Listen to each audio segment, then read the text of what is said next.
The webinar on parliamentary oversight over military intelligence agencies, which we are co-organizing with the Geneva Center for Security Sector Governance, better known as DCAF. As you know, the NATO Parliamentary Assembly has a long-standing cooperative relationship with DCAF, a cooperation supported and funded by the Swiss government itself. This cooperation notably encompasses support for our Rose Roth seminars and parliamentary training programs. The original focus of the Assembly's cooperation with DCAF was the study and promotion of the principles and practices of democratic parliamentary oversight over the security sector. Our joint work helped assist countries from the former Soviet bloc with their transition toward parliamentary democracies. Today, we continue to support the development of effective parliamentary oversight through regular joint publications and best practice surveys. Earlier this year, we surveyed NATO Parliamentary Assembly delegations' practices and processes for oversight of military intelligence agencies.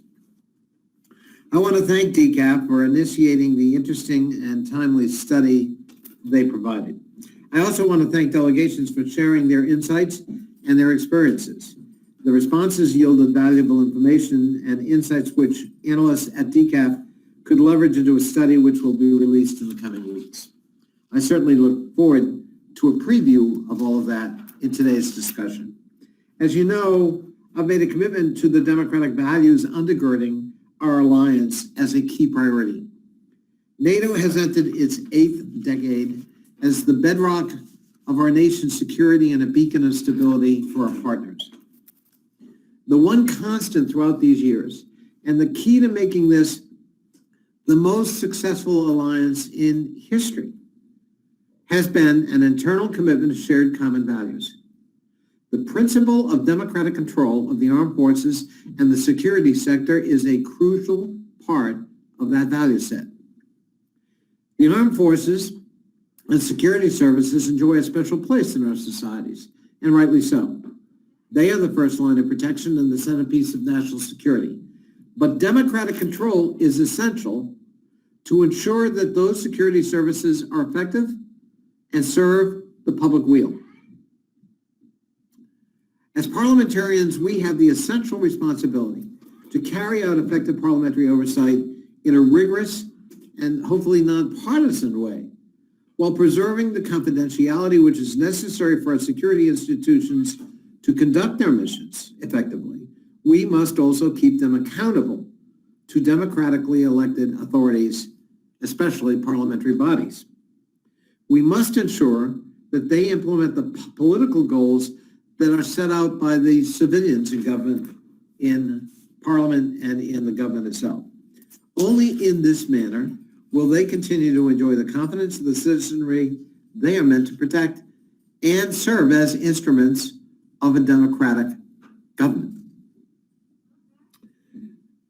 Oversight of our institutions out of the public eye can be very difficult, but it is perhaps most difficult when it comes to military intelligence services.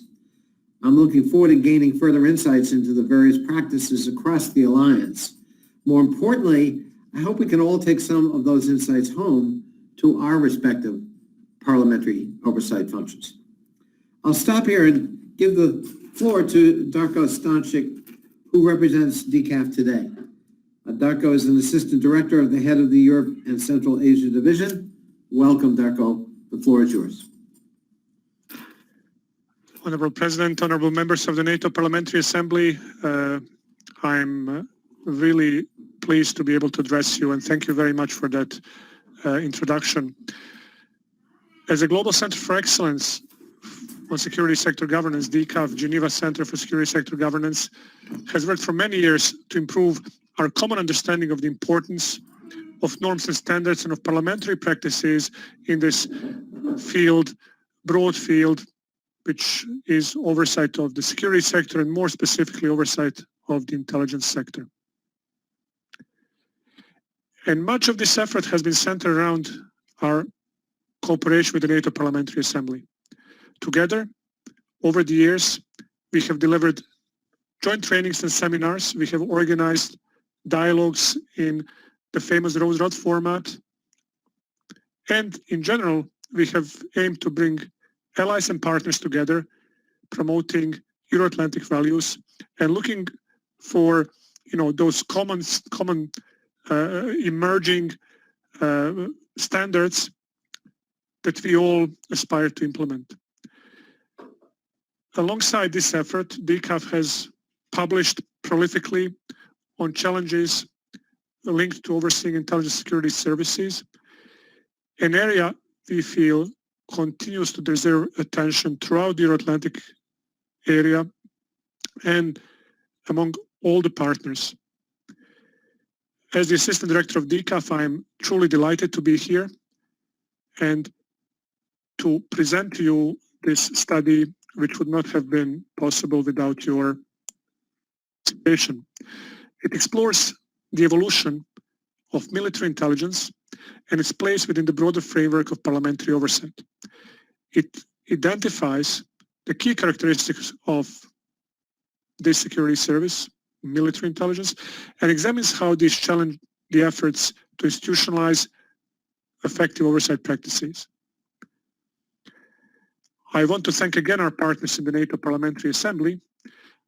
I want to particularly thank all of you, representatives of national parliaments, who took the time to respond to our survey. Your responses were invaluable for us in creating this comparative analysis of existing practices in NATO member states in this field, which we discovered when we were initially discussing with our colleagues at NATO Parliamentary Assembly on what we were going to focus on, is not widely written on, is not widely researched. This comparative analysis is important because when we go to many partner countries which are working on, democratizing their governance system, we encounter this question, what is the norm? What is the standard? How are things done in NATO allied countries? And we know that in this field, there is not a common standard, but there are many common values that Mr. Chairman, Mr. President has outlined.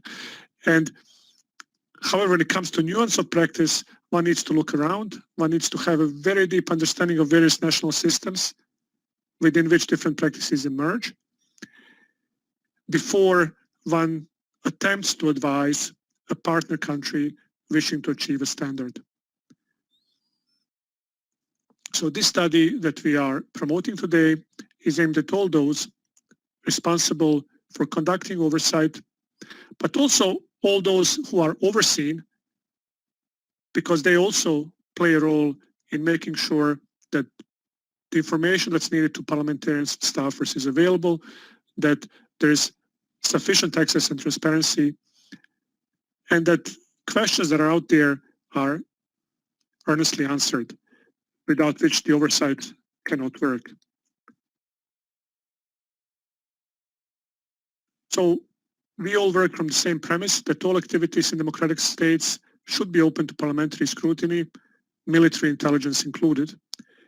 And DCAF, together with the MPA, hopes that this study will support efforts to advance oversight practice and that it will ensure that military intelligence agencies, will continue to work in accordance with the principles of rule of law and respect for human rights.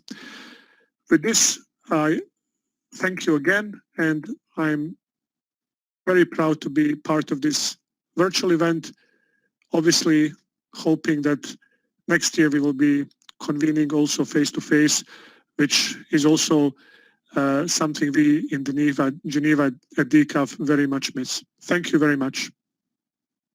And Stefan has actually promised us we will, in fact, be meeting in person no later than, I believe you said June 21, Stefan. So we have a clear day. We're moving.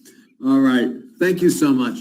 I do think it's important, Darko, that one of the takeaways here is even in the world of intelligence, even in the world of military intelligence, in a democratic society, there has to be accountability.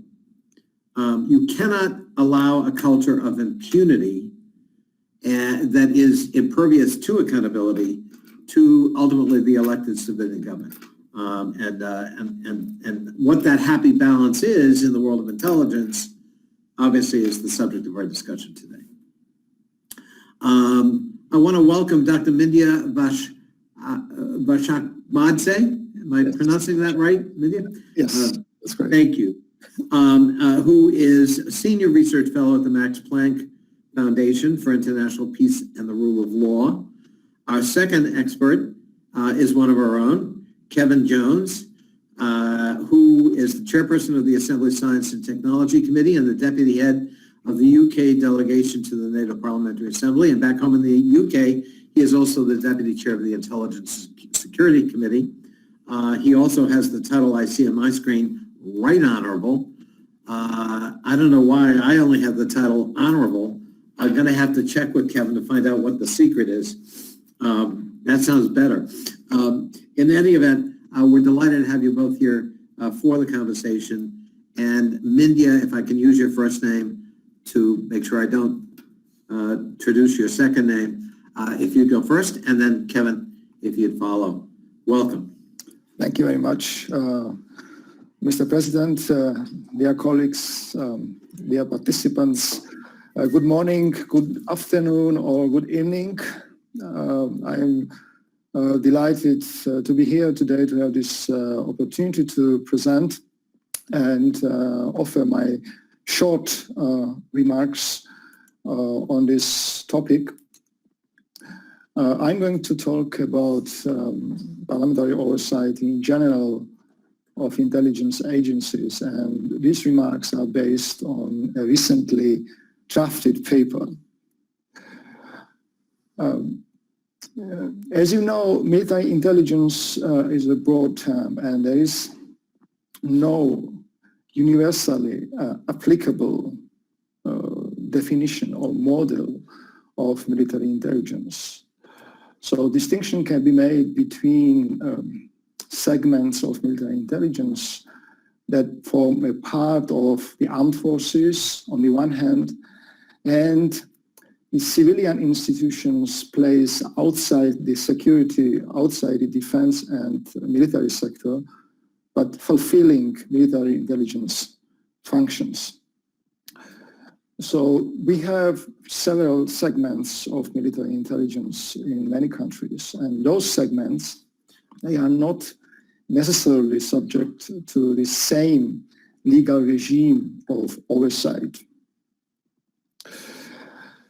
Regulatory and oversight problems in this area, they lead to accountability deficits.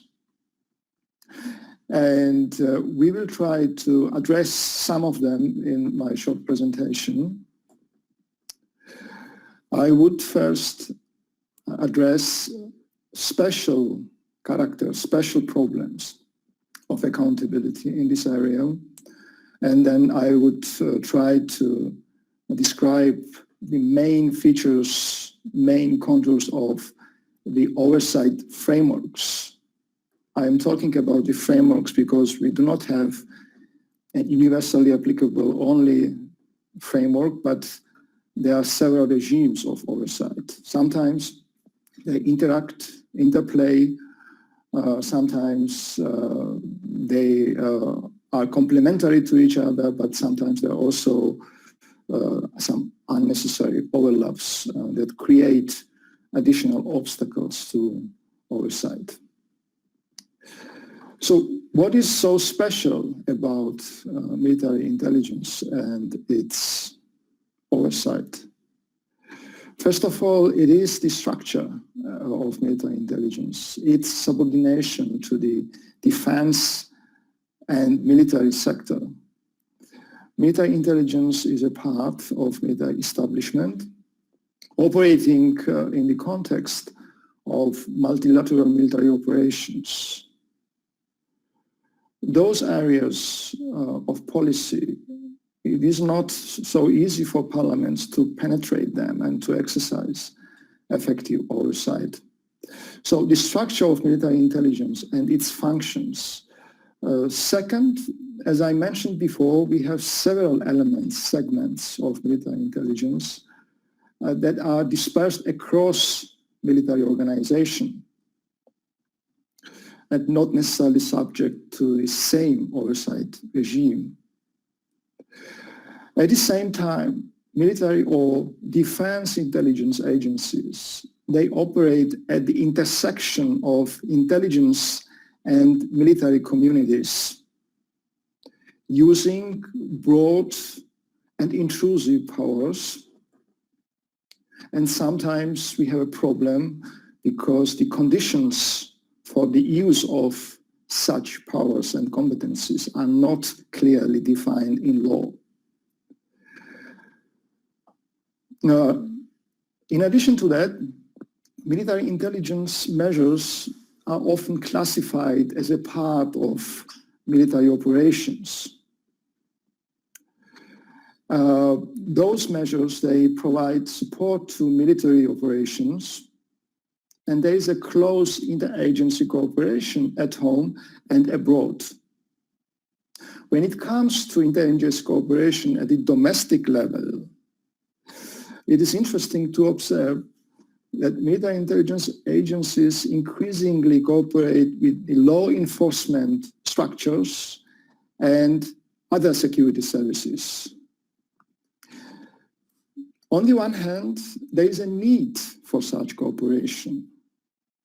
At the same time, there is a principle of separation between intelligence and police data, between intelligence information sharing for intelligence purposes and for law enforcement purposes. In practice, however, the dividing lines, they are not that clear. And that creates additional obstacles, because this means that we do not have clearly defined lines of accountability in some cases. Now, coming to my next point about oversight frameworks. As you know, parliaments have different tools of oversight at their disposal, starting with parliamentary questions, going to investigations, parliamentary inquiries, other tools and mechanisms at the disposal of parliaments. But mainly, we can observe that we have three types of oversight bodies, starting with the defense committees. Here, in this context, a question needs to be raised as to whether and to what extent the defense committees can be seen as the most effective tool for exercising oversight over military intelligence. Why am I raising this question? Because the defense committees, they have broad mandates covering different areas of public policy. At the same time, there are also constraints on their time and resources. So are the defense committees best placed to exercise effective oversight? Here, specialized parliamentary bodies, they play an important key role.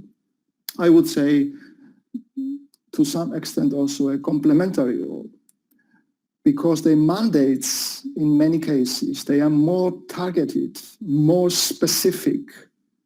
There is also some specialized knowledge and skills they can use. And the powers and capabilities of these specialized oversight bodies should be improved. We also have a next category of oversight bodies. We are talking about the non-parliamentary so-called expert oversight bodies. In some cases, they can oversee active operations dealing with the question of legality, effectiveness, and appropriateness of military intelligence operations. The defense committees, they mostly oversee policy issues, the budget. And here I would like to highlight the interconnected nature of oversight. So we need to see the oversight as a system. All components of this system play a role and contribute to the process of oversight. Now I would like to draw your attention to specific problems in this area and specific challenges to parliamentary oversight. These are, again, active operations, of course, and parliamentary committees, many of them, they do not have access to those operations in terms of exercising effective oversight. But some specialized oversight bodies, they have a mandate to oversee those active operations. Special attention needs to be paid here to increased cooperation and networking in this area. Military intelligence agencies, they work with the law enforcement, as I mentioned before, and other security services, not only at the domestic level, but also at the international level. This creates additional obstacles of oversight. And the comparative analysis clearly demonstrates that there is a regulatory deficit, oversight deficit in this area, leading to the problem of accountability as a result. In this context, I would like to mention also the weakness of internal control mechanisms within this system of intelligence, in particular military intelligence, and also problems relating to management, to the fragmentation of management structures. And this means that parliaments, they face serious problems in this area, and as I mentioned before, in many cases the defense committees, they do not have access to those operations and internal working and structures of the military intelligence agencies. It is important to note as well that the military intelligence agencies, they apply intrusive powers. Those powers, they may have a negative impact on human rights, for instance, on the right to privacy. In addition to that, military intelligence agencies face a challenge of preventing complicity in mistreatment by foreign services.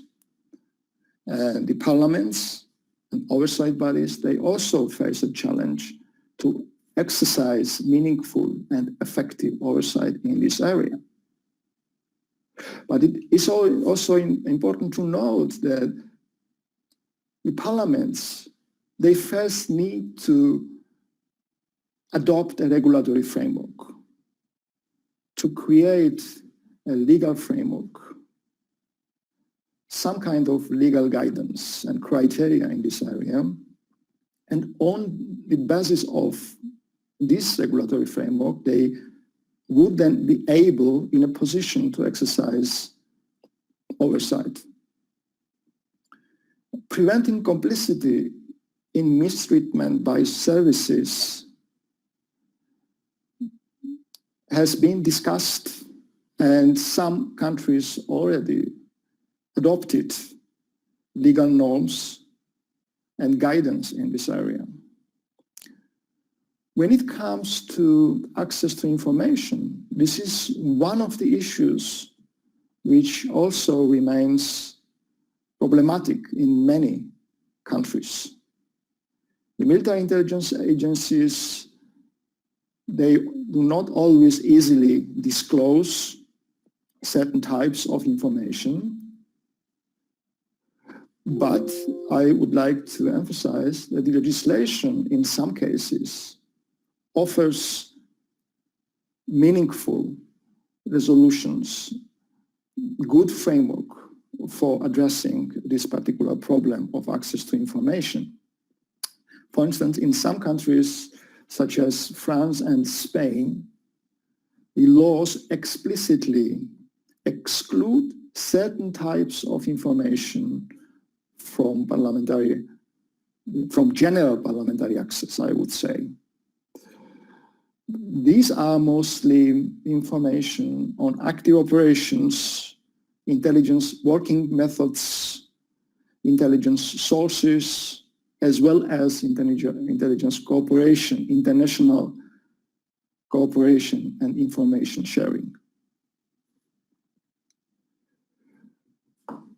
However, it is essential to disclose information relating to serious human rights violations by intelligence agencies.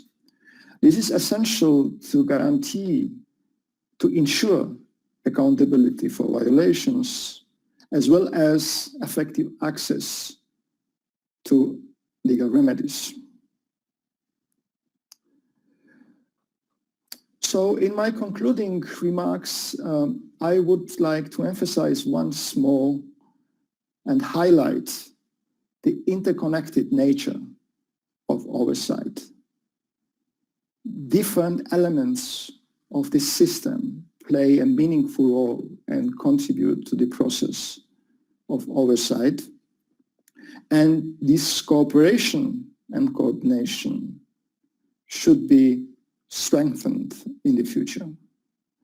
This concludes my introductory remarks. Thank you very much for your attention. Vasha Kamadze. And now, the Right Honorable Kevin Jones. Welcome. Thank you, Jerry. I think Stefan is going to do the slides. So go to the first slide, Stefan. Oh, yeah. Could you hear me at all? Yes, yeah. Yes, we could hear you. Because I saw the microphone was it was not clear to me whether it was we heard you very clearly. muted or not. No, we heard you fine. We heard you fine. You could hear me. Okay, great. Yeah. Thank you. Stefan, you got the slides? Or the PowerPoint? We tried this the other day, Jerry. It worked then, but... Stefan, do you have them? Stefan, you're muted. Okay, right. There we go. Thank you, Jerry. Can I start the presentation by saying what a pleasure it is to speak to you today on the UK's oversight of both defence intelligence and also our other defence intelligence and our other intelligence agencies. Stefan, can I have the second slide, please?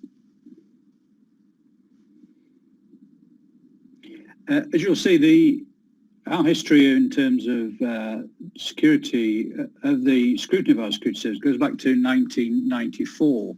And under the Intelligence and Service Act that year, it first of all set up a committee, the Intelligence Committee, to look at then of quite a small remit, which was MI5, which is our domestic intelligence service, MI6, which is our foreign and overseas intelligence gathering organisation, and GCHQ, which is our communications and signals.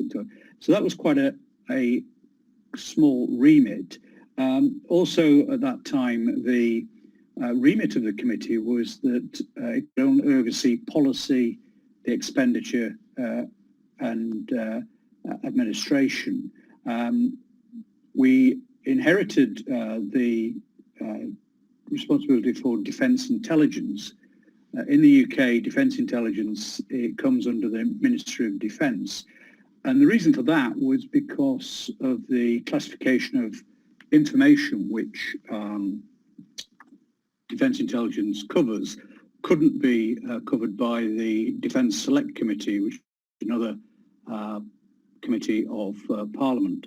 But the major change in our oversight came in 2013 with the Justice and Security Act. And what that did was not only extended our remit, because it now included policy, expenditure, administrations, but also included operations of the intelligence agencies. And we have a memorandum of understanding with the agencies in terms of how we can access information. And I'll come on to the remit around operations, which has just been touched on in a minute. Go to the next slide, please.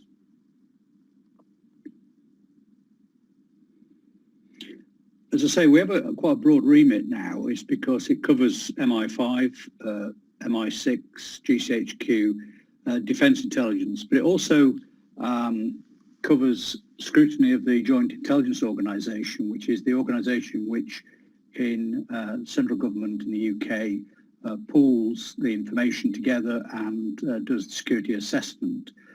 We also look after and oversee the National Security Secretariat. This is the secretariat in the Cabinet Office in the UK, which provides the support to the National Security Director and the Prime Minister.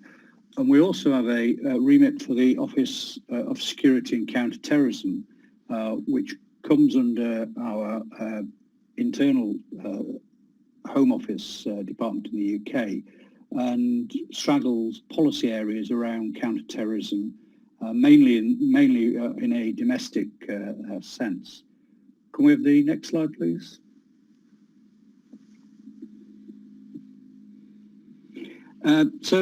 What does the committee actually do? Well, we receive on a quarterly basis from all the 7 agencies we look after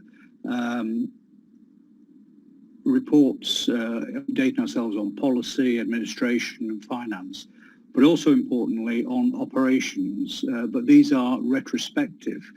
We don't view operations that are current unless on occasions the heads of the agencies or government feel that we should be briefed on something, and occasionally we are briefed on that. So our quarter reports are usually retrospective on in terms of the operations of the various agencies. In addition, we can actually also ask the agencies for any particular evidence or information which we require, and certainly as I've been on the committee, the agencies respond to those requests, obviously with a remit around current operations.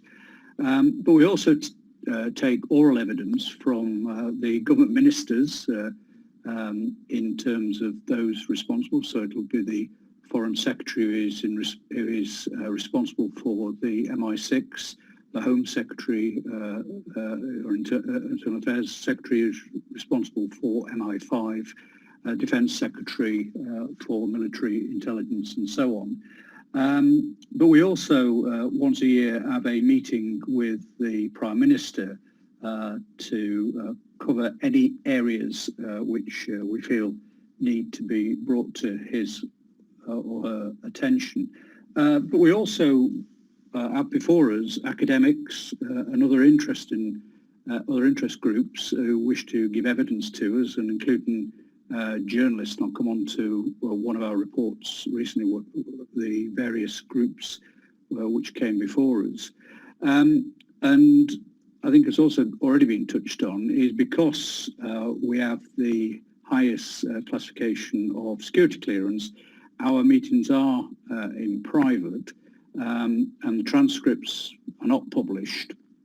And when we do publish our reports, they're usually produced in a format which means they are redacted so that certain information is taken out, or what we do on occasions is produce an annexed report which is not made public but is sent to the Prime Minister for his or her information, and more importantly they have to publish a response not only to the public report but also to the private reports as well. And we also visit the headquarters of our agencies, both in the UK but also abroad, to discuss various aspects of their work. Next slide, please, Stefan.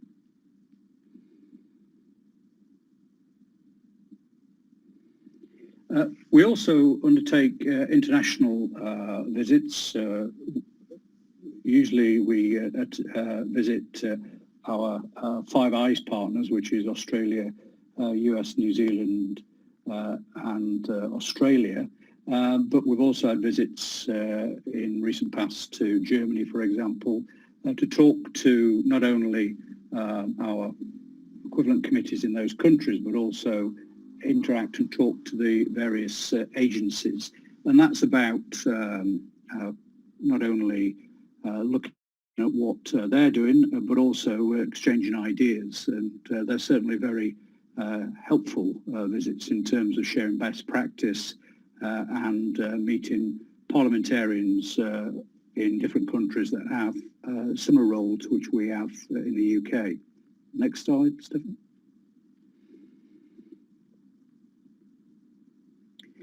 Yeah, the other thing we do is each year, and it's just laid down in the Act in 2013, is we produce quite a meaty report every 4 to 5 years across the entire intelligence community. But we also do shorter annual reports each year, and these are public documents. And if you can go on the Intelligence Security Committee website, they're on that. But most of our time is spent on specialist inquiries. And these are decided by the committee in terms of what we look at. So people would have seen earlier this year we had the major report we did into the threat posed by Russia. And again, that took evidence not just from the MI5-6 GCHQ and Defence Intelligence, but also the other agencies that covered. But we also brought in academics and journalists and others who were had information to share in that report.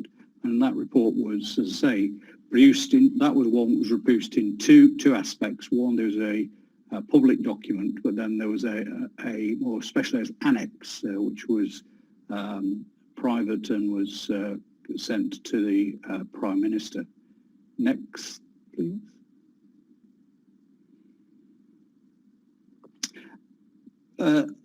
Just to outline some of the reports which we've done. Russia was published earlier this year. We did one on ongoing terrorism in Northern Ireland, and we also do reports on the operations of the agencies. So GCHQ accommodation procurement was a report into the procurement of a new headquarters for GCHQ in London. But we've also done a couple of years ago, which we will do again, was one into diversity and inclusion in recruitment in our security services. And in the past, we've also done some which do touch on the human rights aspect. We did a major report into detainees' mistreatment and rendition in between 2001 and 2010. And this did focus a lot on defence intelligence in terms of the way in which information intelligence was used, both in Iraq and Afghanistan, and was a major piece of work which took, I think it was 3 years to actually, 4 years I think it was to actually conclude.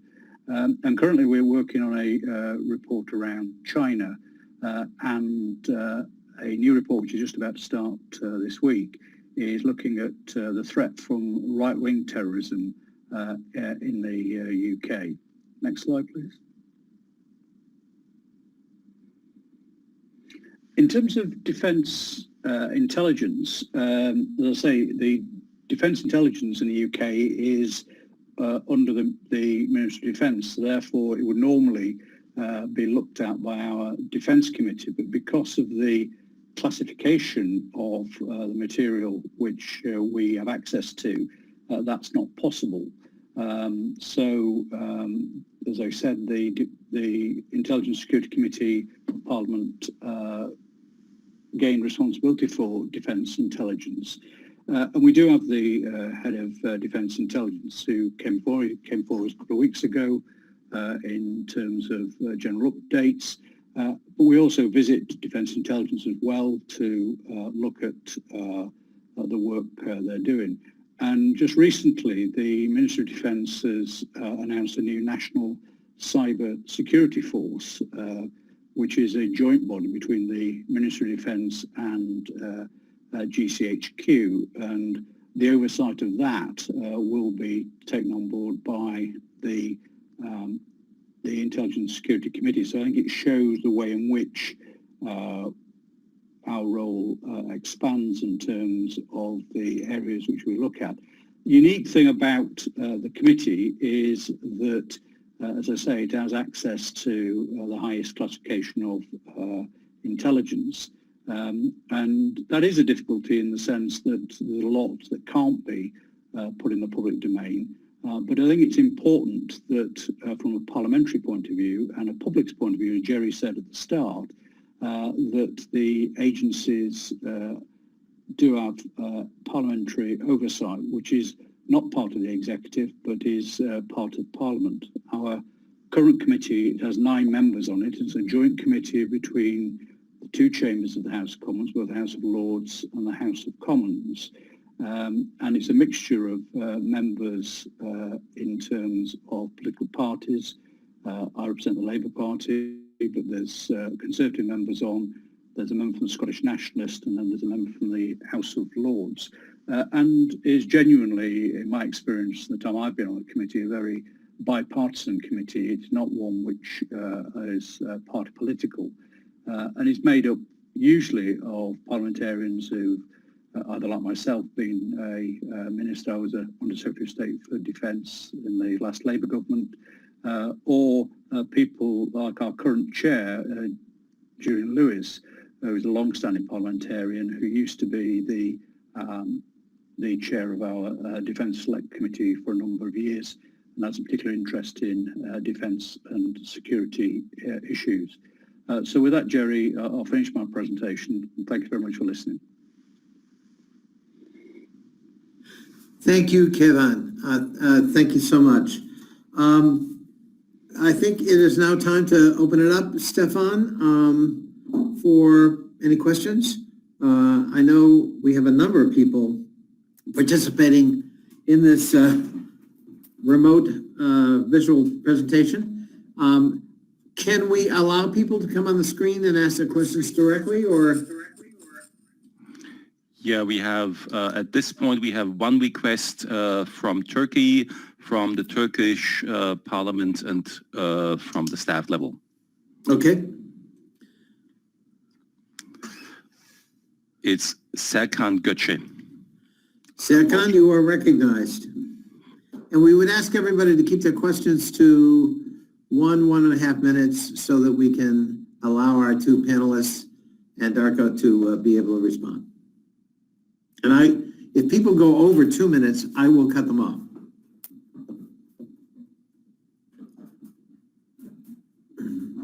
Serko, please proceed. You have a question or comment.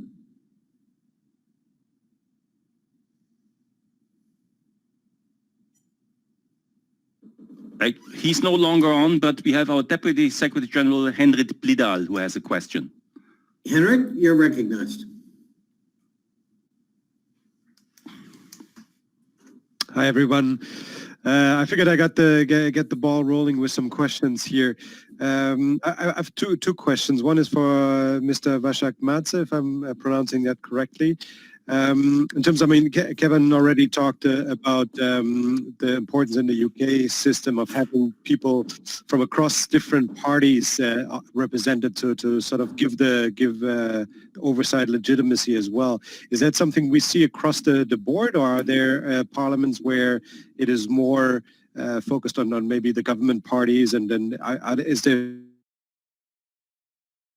some controversy around that? And then, Kevin, the question to you, I mean, I remember last year, I think it was when we visited the National Cybersecurity Center in London, where the question of public-facing reporting was really brought out, also for the public to link in. Is that something? How do you judge that in terms of the reporting that you do? What is in the public's interest to understand, to also again to underline the legitimacy of the various bodies you oversee? I think that I will leave it at that. Thank you. Dr. Vashak Matze, do you want to take the first crack at that?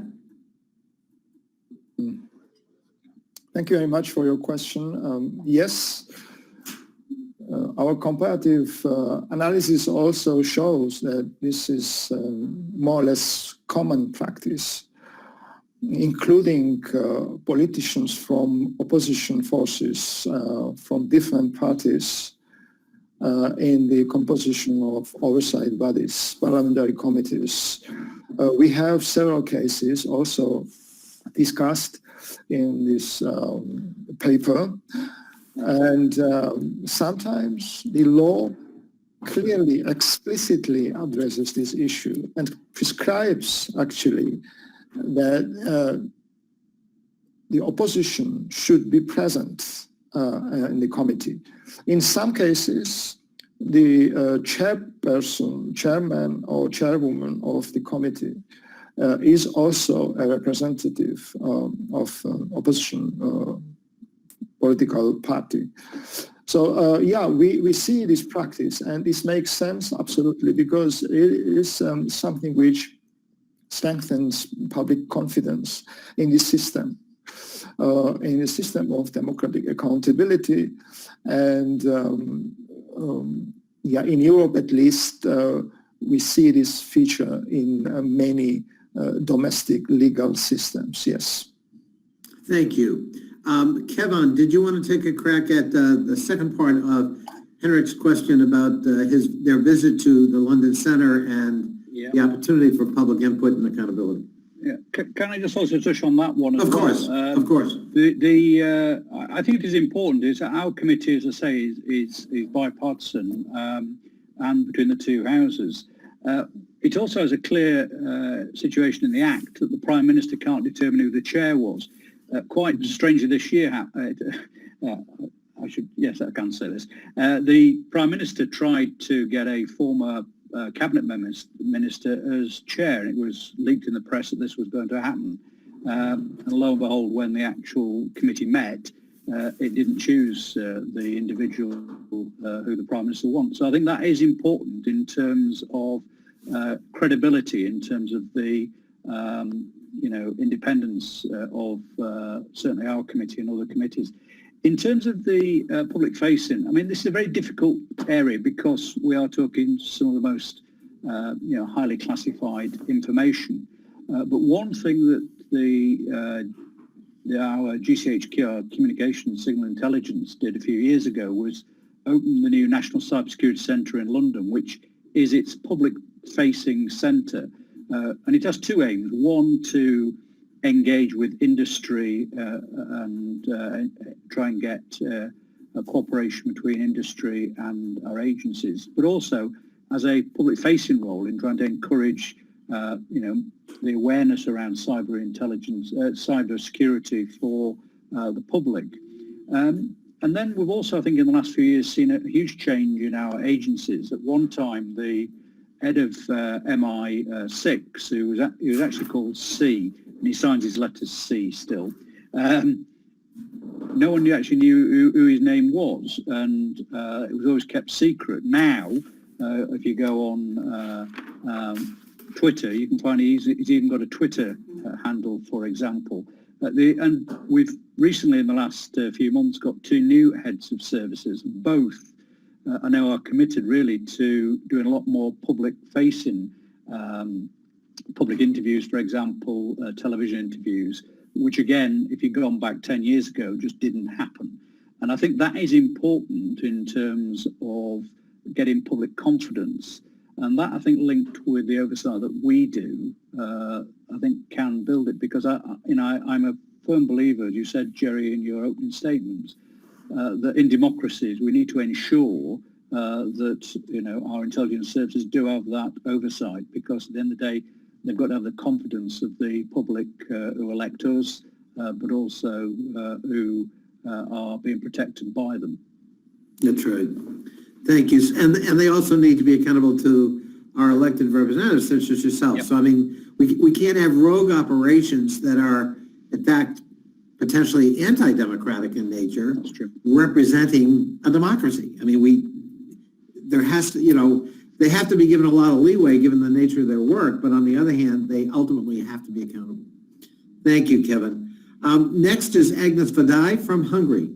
Agnes?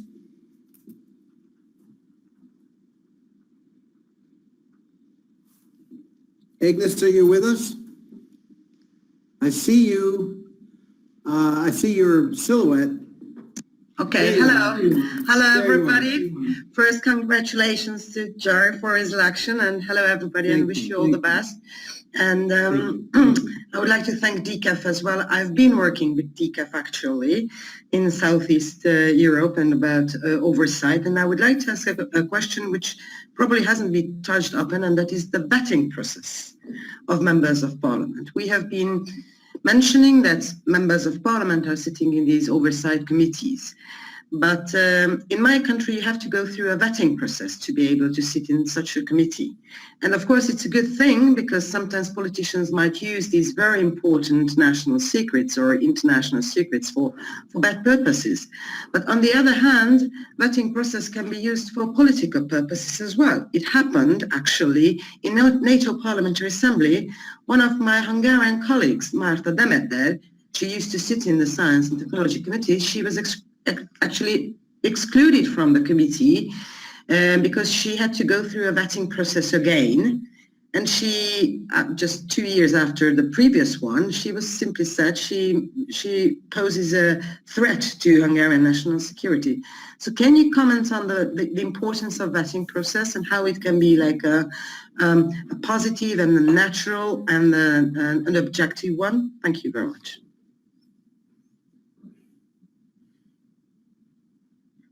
What's the process for, Agnes is asking, I think, what is the process for vetting the overseers of the intelligence operations of our respective Do you want me to take that one? Do you want me to take that one, Jerry?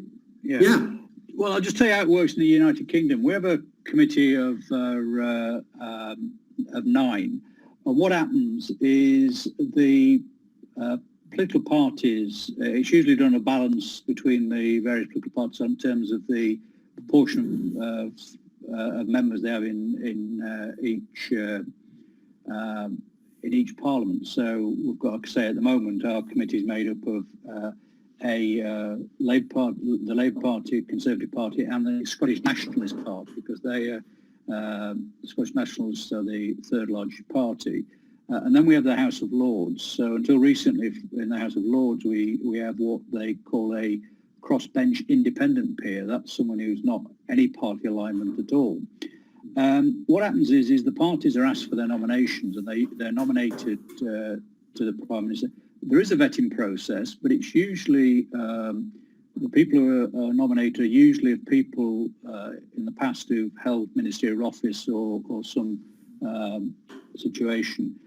They're recommended the Prime Minister. He agrees them, but then Parliament has a vote on whether those people can go forward or not. So the ultimate decision is Parliament. So I think there's some checks and balances in the system.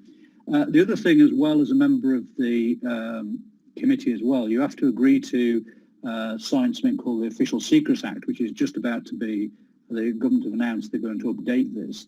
And this gives legal responsibility to you to ensure that the information which you oversee, you do not divulge, and there are legal penalties for people that break that act. So I think in our system there's, like I say, some checks and balances. Ultimately, Parliament, if Parliament said someone shouldn't go forward, then they could vote not to.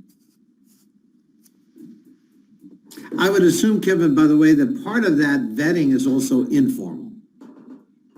Oh yes, you actually don't know it's going on. I mean, Right. I think it's different in terms of individuals like myself who've been, like I say, Under Secretary of State. But if you hadn't held ministerial office, then that situation is not a formal process. It's obviously done by I think it's the Cabinet Office that do it.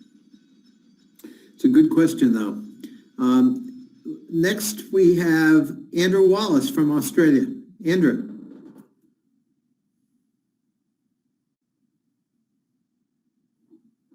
Good morning, colleagues. Good morning. By the way, Andrew, where are you?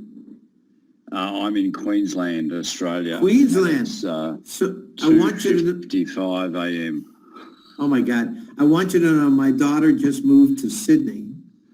She's going to be working there for the government of New South Wales for 2 years on a private contract, and we miss her already. But she just finished her 14-day quarantine, and now she's free as a bird because you're all open. We are. We're entirely open.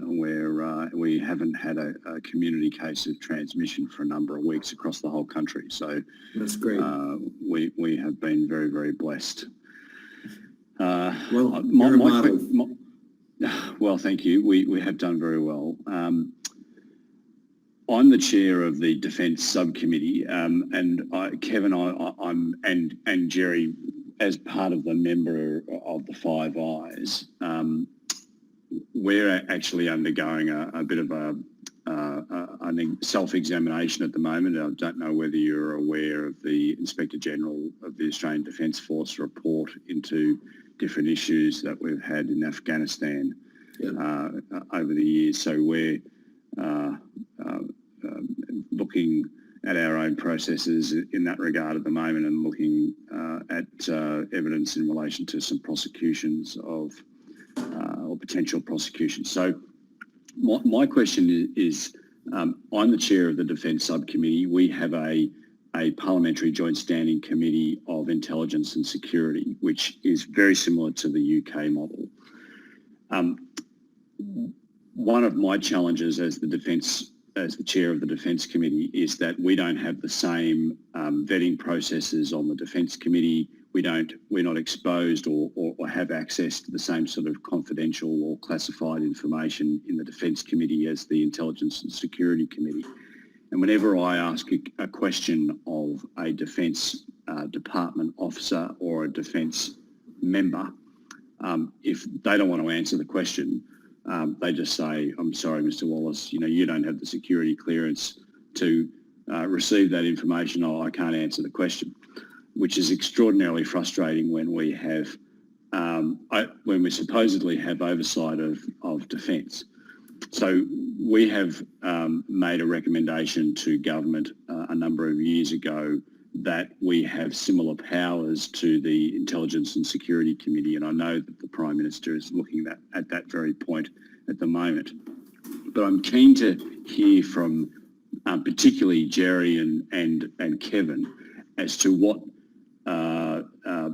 what equivalence you have in the States and in England with your defence committees, as to whether you have the same sort of powers in your defence committees as you do with your intelligence and security committees. Thank you, Andrew, for that question. To my knowledge, I don't serve on the Armed Services Committee, which is our defense committee, but I do serve on the House Foreign Affairs Committee. And by virtue of being a member of Congress, I have top secret security clearance. Now, there are members in the Intelligence Committee, Oversight Committee, and the Armed Services Committee, I believe, who probably have compartmentalized, higher specialized intelligence clearances in order to be privy to certain kinds of information or sourcing that the rest of us are not.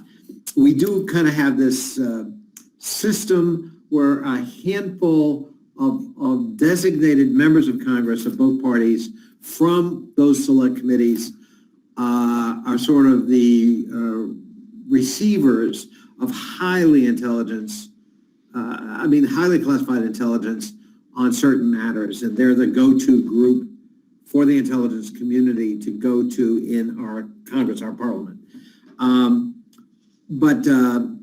The other mechanism we sometimes use to avoid what you just said is, depending on the briefing, we will go into a classified closed session. So the press and the public are excluded so that we can hear classified information. We usually go into a classified room, a SCIF, that can't be penetrated by electronic surveillance to receive that kind of briefing. Once in a while, the entire body, all 535 members of Congress, Senate and House, collect to hear a briefing that may be classified. That's rare, but it happens several times a year, depending on the issue. So we have several mechanisms for doing that, but I'm not one that ever likes to hear the government say to parliamentarians, or in my case, congressmen, I can't share that with you. There are things you and I maybe have to defer to somebody else with a higher classification, a colleague, but the idea that you're not going to share something with the parliamentary body immediately compromises accountability. And we have to protect secrets so that adversaries don't access information we don't want them to have. But we have to have a line between that duty and our duty ultimately to the people we represent. Kevin, did you want to comment on that? Yeah, if I could. Thanks, Andrew. I'm also a member of our Defence Committee, and technically we can access information at top secret level, but that's usually very rare. In terms of the Intelligence Committee, though, I have a higher classification called strap clearance, which is higher than top secret, and, well, there is no higher classification as it. And that's why, certainly our scrutiny of defence intelligence, why the Intelligence Security Committee took control of looking at that in terms rather than the Defence Committee. And that's why, for example, we've taken responsibility for the new cyber security force. An interesting debate which has come up in the last Parliament, I think it may well come up again, touching on your issues which you have in Australia, is actually the scrutiny of special forces. And there have been calls in the past for the Intelligence Security Committee to have oversight of them, because technically our Defence Committee has, but in terms of classification of some of their activities, it couldn't be. In saying that, though, we do see some of the information around their activities around to do with defence intelligence. It certainly came out in our detainees and mistreatment and rendition inquiry in the last Parliament. But there's no formal situation where we have oversight of special forces, although, as I say, it has been raised in the past. Vasha Kamadzi, did you want to add to any of that? I just want to add a few sentences, maybe on the previous question and on your question when it comes to vetting procedures. The previous participant raised this question, and I can only repeat what I also emphasize in this paper. That in some cases, the national legal systems, they adopt a so-called doctrine of parliamentary privilege, which means that the members of standing committees responsible for oversight, they cannot be subject to any security screening. So The state practice is diverse in this area, maybe. And in some cases, the members of oversight institutions, they sign so-called non-disclosure agreements. In addition to that, the national legislation may also impose explicitly an obligation on members of an oversight body not to disclose information they receive in the process of oversight when fulfilling their oversight duties. This is the case in Belgium, for instance. So as to your question, your colleague from Australia, I can also briefly add that this is a question which is much contested in some cases. And I know some transitional countries, for instance, and some post-Soviet countries where the parliamentarians, they want to have, they are eager to receive information, to have access to information, but in many cases, they are designated small oversight bodies within the parliament which enjoy the broader access to information, so-called trust groups and small oversight bodies which have a specialized focus, so they can access to information they need to obtain in the process of oversight. Sorry, Jerry, can I just add one other thing? You actually asked about you actually asked at the beginning actually about the Right Honourable. Well, that is also because I'm a member of the Queen's Privy Council. And if you are a member of the Intelligence Security Committee, you usually are a member of the Privy Council if you've been a senior minister. And that also gives you access not just to security intelligence, but we have a system in the UK where you can be briefed on what they call Privy Council terms, which means that the information can only be shared with those people who are members of the Queen's Privy Council. That's what the Right Honourable comes from. Ah, all right. No wonder I'm not right honourable. Thank you, Kevin. And by the way, maybe if it's time, the other side of the coin about vetting, how do you vet members of the oversight body or bodies? But the other question is, how do we prevent people from getting co-opted? How do people maintain independent oversight without being kind of sucked into the mission so overwhelmingly that they lose sight of their function? You know, how do they preserve a certain disinterestedness and distance from the body they're overseeing in order to protect the public's interest? And in my own experience, that's always a challenge, because over time, you become more sympathetic to the agency you're charged with overseeing. You're more and more sympathetic to the mission it's charged with doing. You're exposed to it. It's very human, very understandable. But sometimes you lose your objectivity and do forget what your real role is. And perhaps at this time we could talk about that other side of the oversight question. But first, I want to get to Sonia Krim from France. Sonia, are you with us?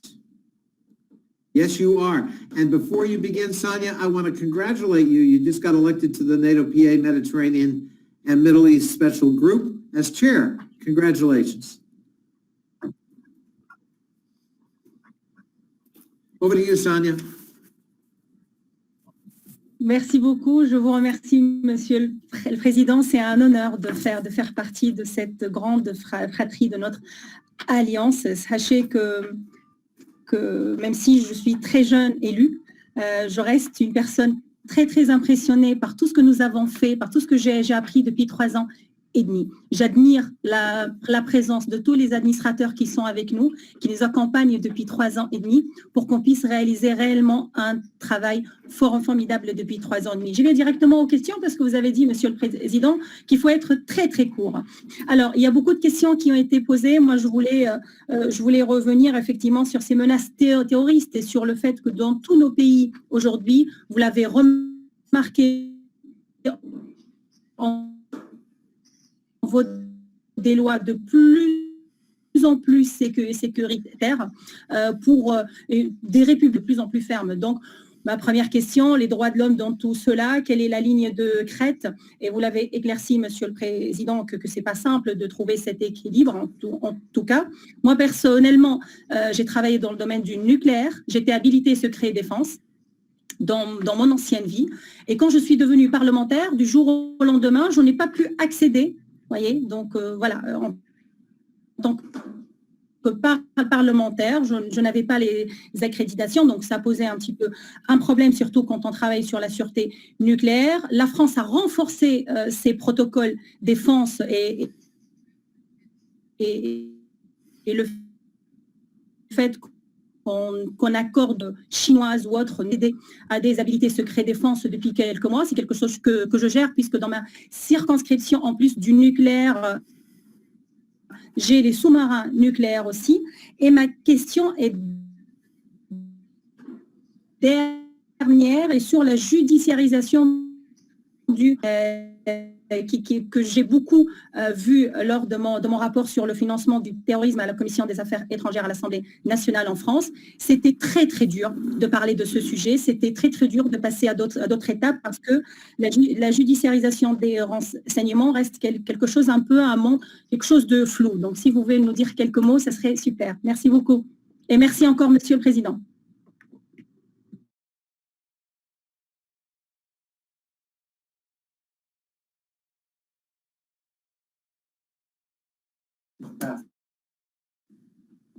Merci. Dr. Vashkamadze, would you like to begin? My pleasure. Just to comment briefly on this really good point comment. Well, this is a challenge, as I pointed out before, because intelligence agencies, they increasingly work and cooperate with the law enforcement bodies in order to effectively counteract and adopt measures against terrorism. Of course, this is a challenge and has implications for basic rights, for fundamental rights. Just to give you one example, a few days ago, the German Federal Constitutional Court issued a decision, a new ruling on the related question. This is about the so-called anti-terrorist data, which was supposed to help in the fight against terrorism. And this is also important in terms of cooperation between intelligence agencies, segments of intelligence and law enforcement, in the police. But the German court decided that the law is not precise enough in terms of conditions.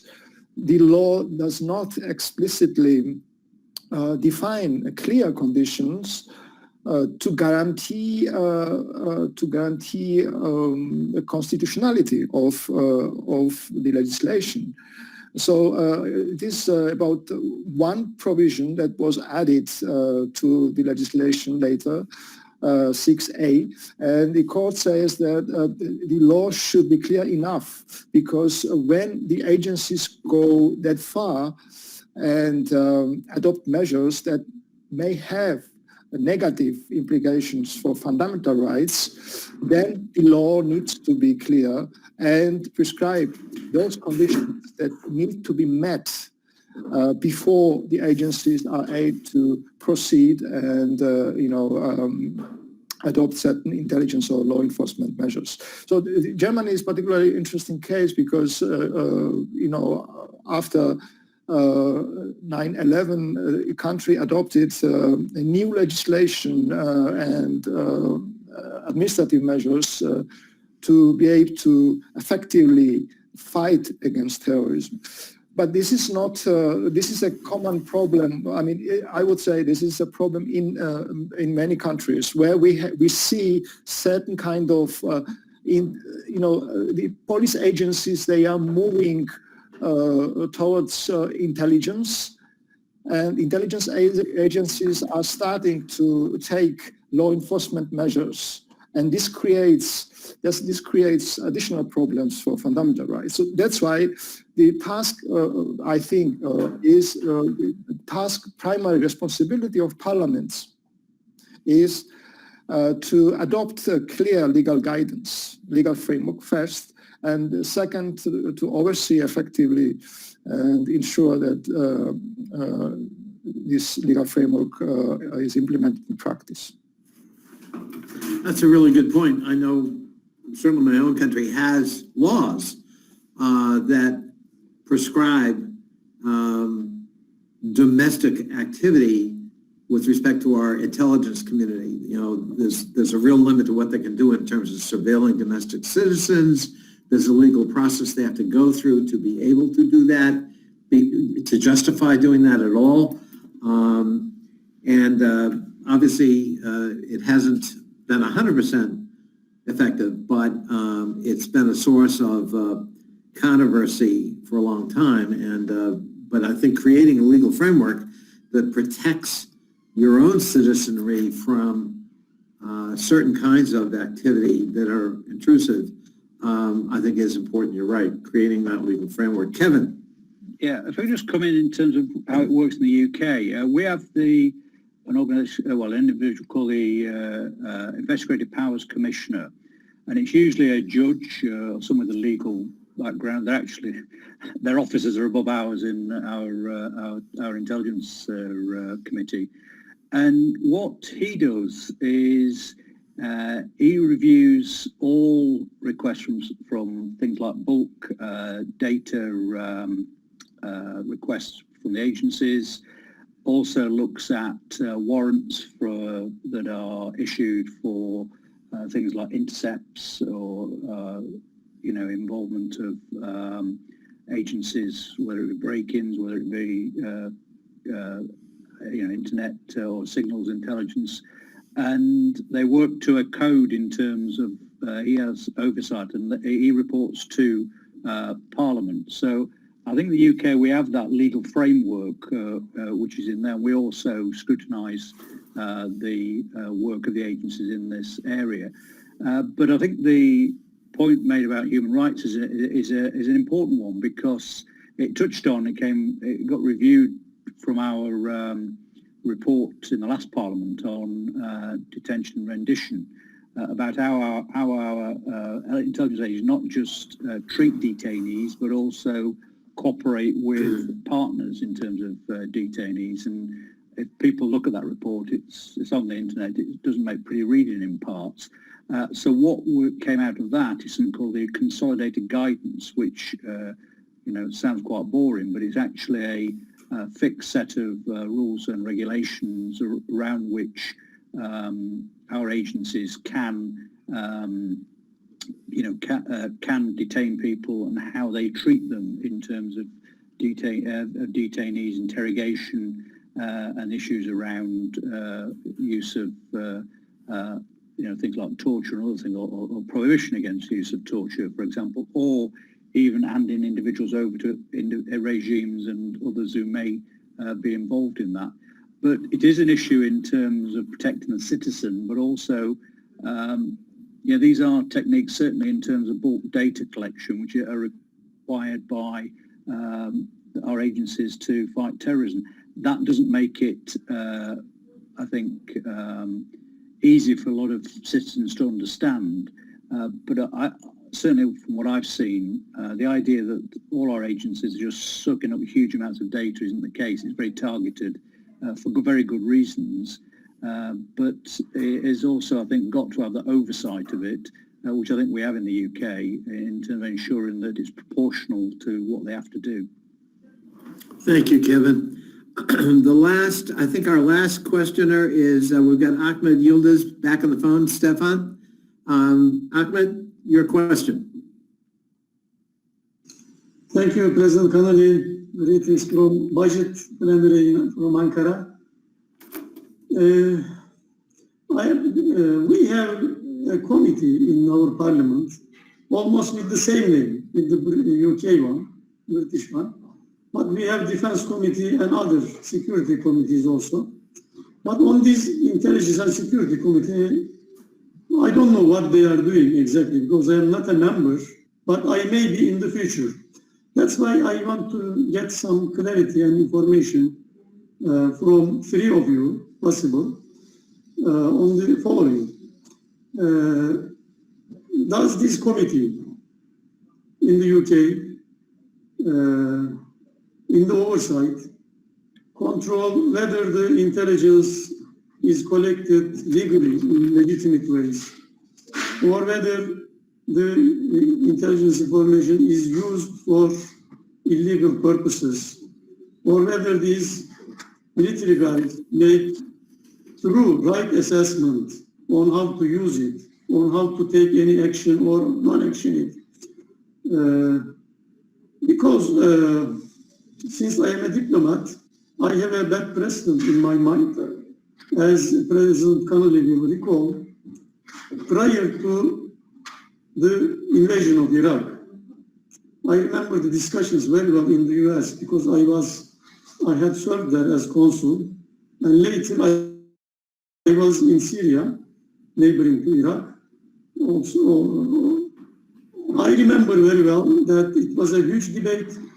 Most Democratic senators, congressmen objected this invasion because they said this evidence is not solid about chemical weapons of Iraq. You know, it is not worth. But I remember President Bush and General Powell, they insisted, and it happened at the end. Later, I served as Consul General in Mosul, in Iraq, next to American battalion, you know, that we had a very good working relationship. It became obvious that it was really weak information, very weak witness, something like this. I know very well that checks and balance system in the United States is unique, and especially congressional oversight, but it happened. How to avoid this in the UK, in the United States, and in Turkey? Whether to share it with public or whether to make somebody accountable, to make them responsible. Thank you. Thank you, Ahmed. And maybe if I could concisely rephrase the question, and Kevin, will start with you since it was posed to the British government first. But how do you take measures in your oversight responsibility to ensure A, intelligence is not misused for nefarious purposes, such as weapons of mass destruction in Iraq, which was clearly false? And secondly, how do you also guard against intelligence being used for illegal purposes, criminal and or illegal purposes? Exactly, thank you. Well, thanks, Jerry. Well, I think the point I would make is I think there's been a huge change since 2003 in the UK. I mean, one of the issues which came out of the inquiry into Iraq was about the use of intelligence or misuse of intelligence.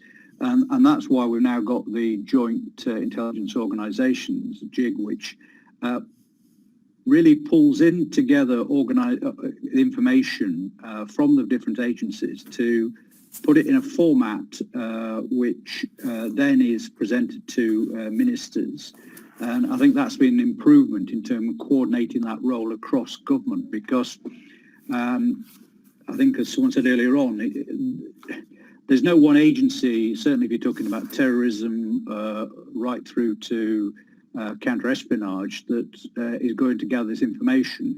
And what you really need is a sober assessment of that. And I think now we've got the Joint Intelligence Unit, that's exactly the role that it does in terms of that role.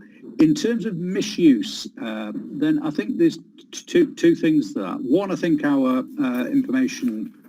our Investigative Powers Commissioner and the rules around that are very clear in terms of what and the rules around what the agencies can ask for or actually monitor. So I think that is will stop, I think, and prevents agencies being able just to say suck up individual personal data for no apparent reasons. The Consolidated Guidance I referred to earlier on has been again a change since Iraq, which I think again gives clear indications. And this Consolidated Guidance is briefed down right down to operatives on the ground who are working for our agencies in terms of how they treat individuals. And in terms of misuse or mistakes or how it's used, I think our committee does that in terms of our inquiries into post-operations. So, for example, in 2017, we conducted quite an extensive inquiry into the Manchester and London bomb atrocities and terrorist attacks. And what that allowed us to do was to not only look at the raw intelligence in terms of what existed, but what didn't exist, look at gaps, and just understand how the intelligence services were reacting to those events.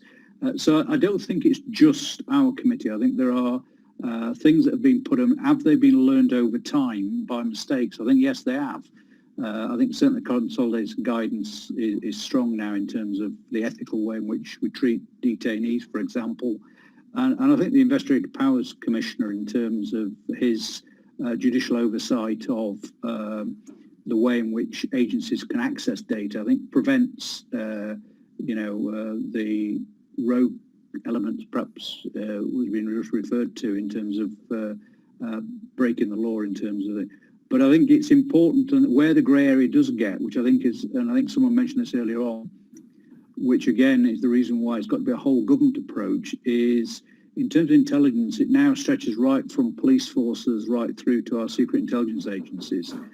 So actually having a standard across all those agencies, I think is important, which perhaps a few years ago, local police forces weren't involved in intelligence and counter-terrorism.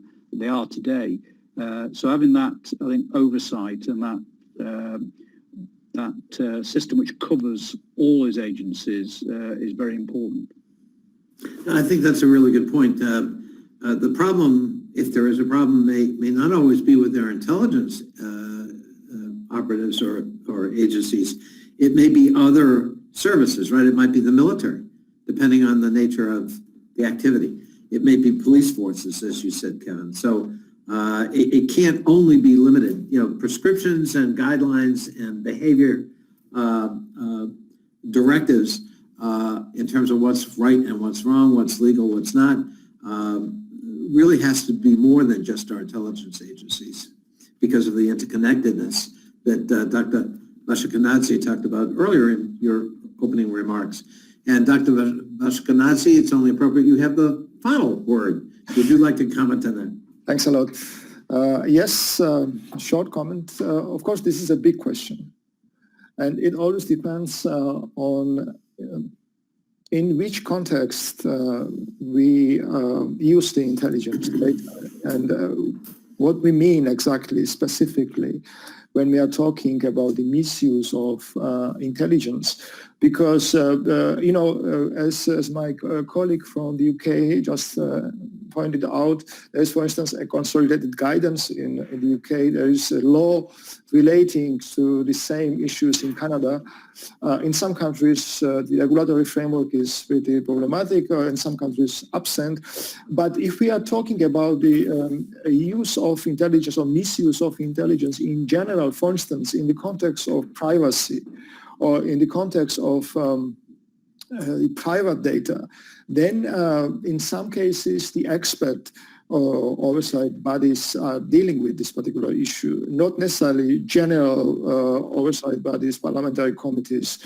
If we are talking about the misuse of intelligence in international context, such as preventing, for instance, the mistreatment by foreign intelligence services, then this is also a political responsibility of the government and respective parliament to exercise effective oversight and to adopt a regulatory framework. So, and the committees.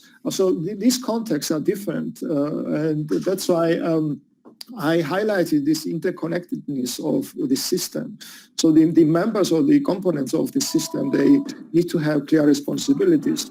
And again, it is essential that the legal basis is also there, which governs those responsibilities and tasks of the main oversight bodies.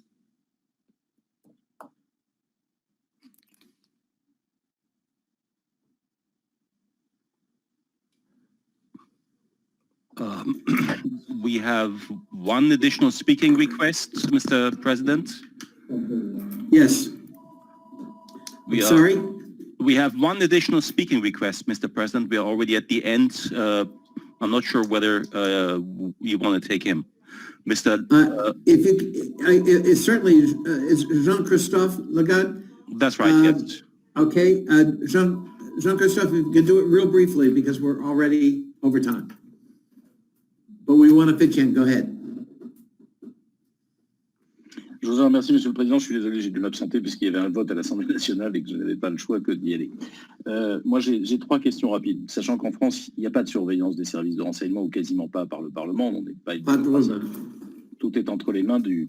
hélas, tout est entre les mains du gouvernement. Je voudrais savoir si vous avez, dans les contrôles que vous faites, une vision sur les échanges qui existent entre nos services de renseignement respectifs, auquel cas d'ailleurs vous en sauriez plus que moi sur ce que font nos propres services de renseignement. Deuxièmement, comment on organise l'habilitation, parce que si chez nous ça n'existe pas, il y a eu longtemps un problème avec les communistes et aujourd'hui avec l'extrême gauche qui faisait qu'on avait du mal à mettre le Parlement dans la boucle de la surveillance du renseignement. Et enfin savoir si vous avez un ou des débats au Parlement sur les méthodes, sur l'efficacité, pas seulement sur les moyens, qui sont celles de vos services de renseignement.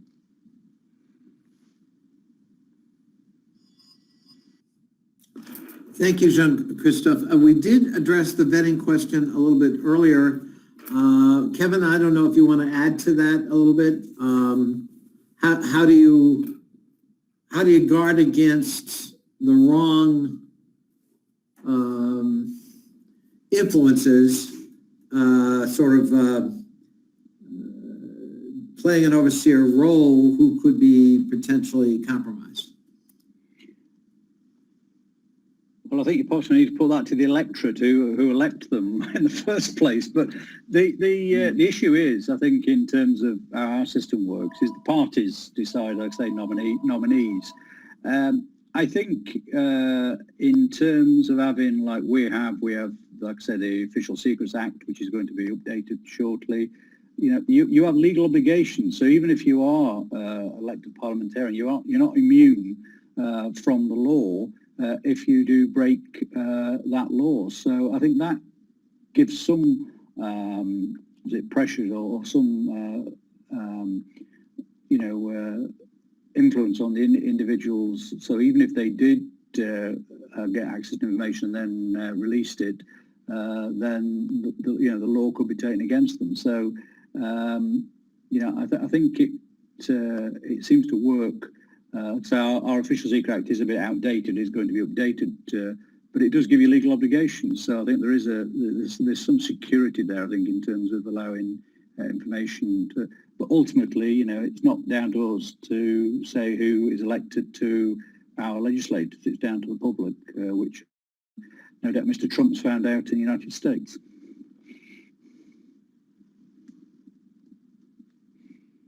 You're on mute, Jerry. Oh, am I on mute? Can you hear me? Yes, you're on now. Thank you. I was just saying, Kevin gets the final word there, and a very good final word indeed it is. That ultimately the people rule in democracies. Anyway, I think this has been a really insightful webinar. Darko, I don't know if Darko is still on, Stefan? I don't think so. Okay. Well, I want to thank DCAF, and I want to thank particularly our two brilliant panelists, Mindya and Kevin, for their presentations and their willingness to answer and field all questions. And thank you for this contribution.